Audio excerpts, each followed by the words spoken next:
અંકલેશ્વરના સુરતી ભાગોળ ખાતે 35 લાખના ખર્ચે નિર્માણ પામેલ બિરસા મુંડા ભવનનું ધારાસભ્ય ઈશ્વરસિંહ પટેલના વરદ હસ્તે લોકાર્પણ કરવામાં આવ્યું। આ પ્રસંગે નગરપાલિકાના પ્રમુખ સહિત સભ્યો અને આગેવાનો ઉપસ્થિત રહ્યા હતા।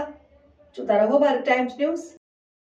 અંકલેશ્વર નગરપાલિકાની સ્વર્ણિમ જયંતિ મુખ્યમંત્રી શહેરી વિકાસ યોજના ગ્રાન્ટ અંતર્ગત સામાજિક અને સાંસ્કૃતિક પ્રવૃત્તિ માટે શહેરના સુરતી ભાગોળ ખાતે બિરસા મુંડા ભવનના નિર્માણ માટે ₹35 લાખની ગ્રાન્ટની ફાળવણી કરવામાં આવી હતી।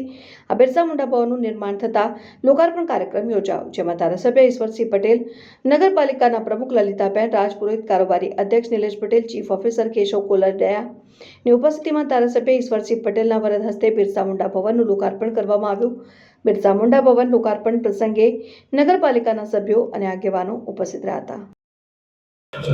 9 ઓગસ્ટના રોજ વિશ્વ આદિવાસી દિવસ આવી રહ્યો છે। એના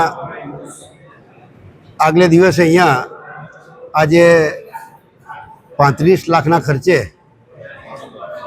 આ બિરસા મુંડા ભવનનું આજે અહીંયા લોકાર્પણ કરવામાં આવ્યું છે। ત્યારે આ વિસ્તારના જરૂરિયાતમંદ લોકોને સસ્તા ભાવે એમને એક હોલનું નિર્માણ થાય, એમને એમનો લાભ મળે એ રીતનું આયોજન કરવામાં આવ્યું છે।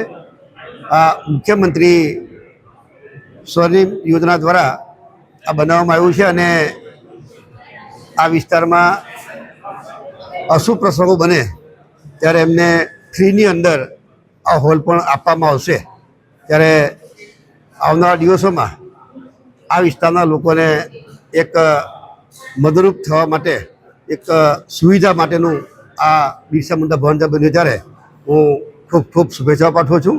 આ વિસ્તારના લોકોને વિનંતી પણ કરું છું, આ આપણું જ છે એમ સમજીને આપણે એની જાળવણી કરીએ એવી સૌને સાથે અપેક્ષા પણ રાખું છું।